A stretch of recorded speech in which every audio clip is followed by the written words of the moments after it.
pelo que eu entendi, o Cabecica, o Australopithecus é o Cabecica, né? O Cabecica teve uma vantagem ali intelectual, ele era mais criativo, ele conseguia, em relação... Num primeiro momento, então, ele esse é o ponto. Ele foi desenvolvendo isso. Num primeiro momento, os Australopithecus mais antigos que a gente tem, que tem, sei lá, não lembro agora quantos milhões de anos, 4,5, acho, ou mais. Ninguém vai pedir o RG pode ser. Eles tinham uma conformação cerebral, como eu falei, que não era muito diferente da do chimpanzé. Foi com o tempo, passar de alguns milhões de anos, não foi de uma hora para outra, que o cérebro deles foi ficando maior. E ele foi ficando maior, e é isso que eu estou falando, não é para pensar que é uma coisa direcionada. Porque teve esse grupo de Australopiteco, por exemplo, que foi comer grama. Esse grupo de Australopiteco que foi comer grama, o cérebro deles diminuiu.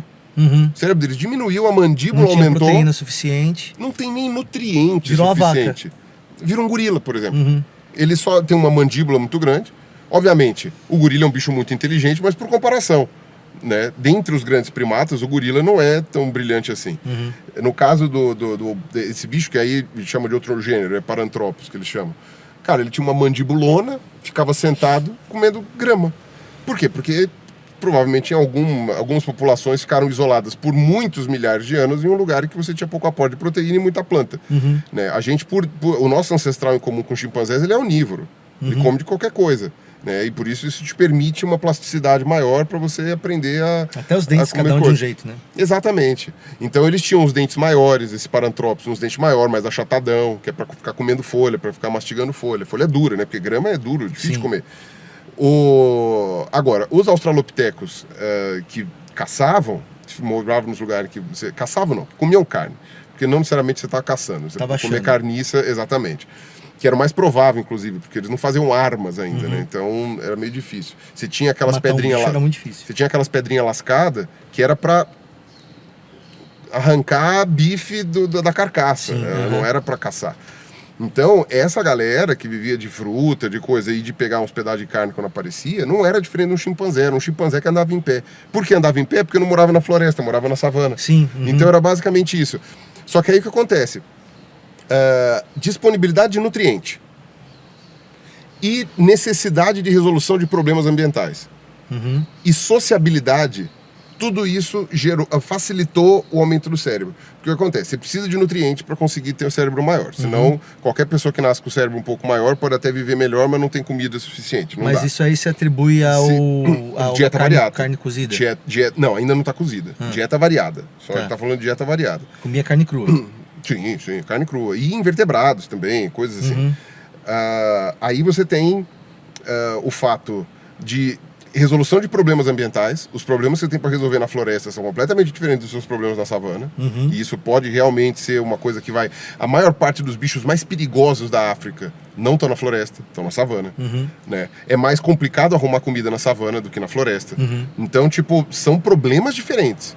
Né? Se amanhã a floresta do Congo... Amanhã não, mas se em determinado momento a floresta do Congo virar uma savana, provavelmente os chimpanzés vão penar para se adaptar a alguma coisa nova. E em alguns milhões de anos não vão mais ser tão parecidos com os chimpanzés, não. Sim. Mas enfim, e o terceiro ponto é sociabilidade. Porque isso é o que fez, inclusive, com que primatas tivessem um cérebro maior, como em geral. Né? Macaco prego, sagui, não sei o que. O macaco prego é inteligentíssimo. Porque sociabilidade é muito difícil. Viver com outras pessoas da mesma espécie é muito complicado. Dá muito trabalho. E as nossas sociedades, elas são muito complexas. Não é só, eu tô procurando fêmea, a fêmea tá procurando macho, depois tem o filhote e vida que segue. Não.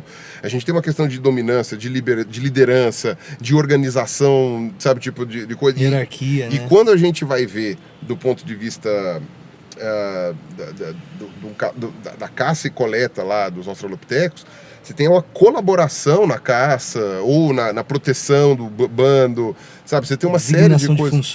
Designação de funções. Então, e principalmente intriga, puxação de tapete, traição, ardilosidade, formação de alianças.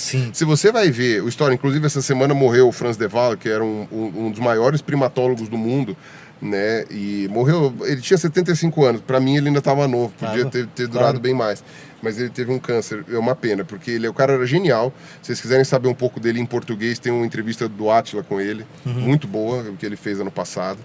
E assim, o cara genial. E ele que estudou boa parte dessas conexões que os chimpanzés fazem entre si, que servem para a gente entender como que o australopiteco funcionava provavelmente.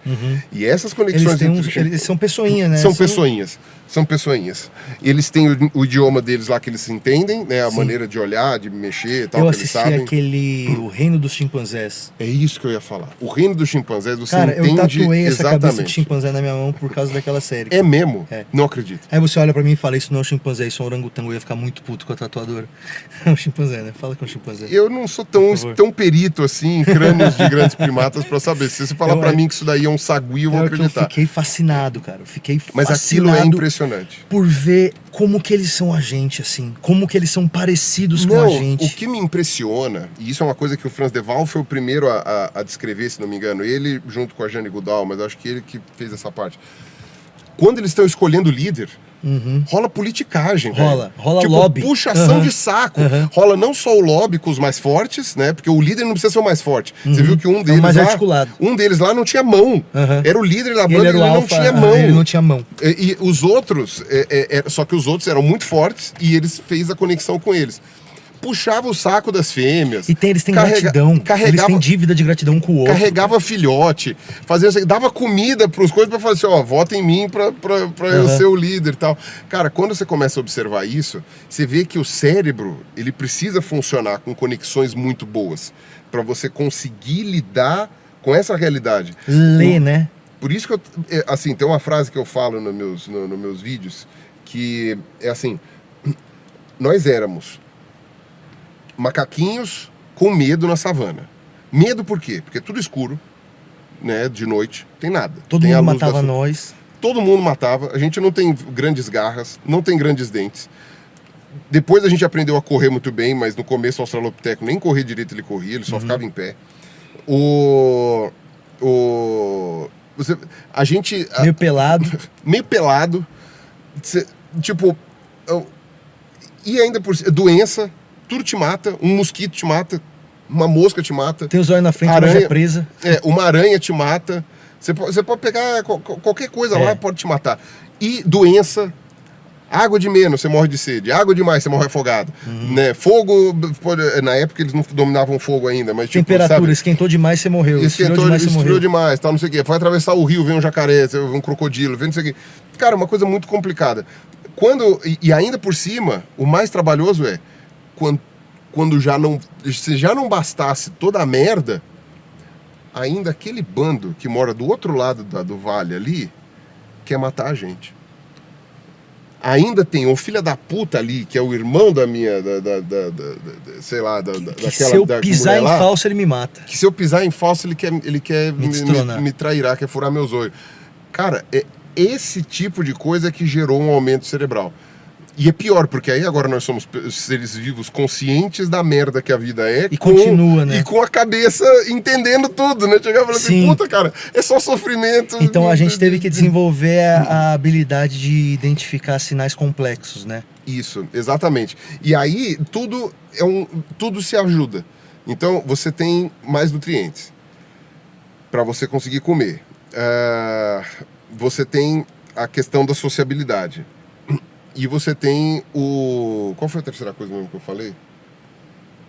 A resolução de problemas do ambiente. Você tem esses três. Tudo se retroalimenta. Porque aí, quem fica mais inteligente, tudo acaba sendo mais vantajoso. Então você resolve melhor os problemas, o que faz com que você consiga mais nutrientes e o que faz com que isso gere mais complexidades sociais. Sim. Então tudo isso vai gerando uma coisa. Aí o pessoal vai falar, mas por que o chimpanzé não ficou inteligente? Primeiro que ele ficou. Você não sabe. Ficou. O primeiro era muito mais burro. Exato. Não, você tem evidência de que o ancestral entre humanos e chimpanzés tinha o cérebro muito menor. Ou seja, o nosso lado aumentou de cérebro, mas o lado deles também. Né? O chimpanzé, ele pode parecer menos inteligente comparado com a gente. Mas ele já é uma evolução cerebral do original. Ele é assustador, exatamente. Se comparar com um gorila e com um orangotango, o chimpanzé é brilhante. Sim. Então, você tem essa questão. E também porque as pressões seletivas foram diferentes. Como eu falei, viver na floresta requer certos skills que viver na savana não requer.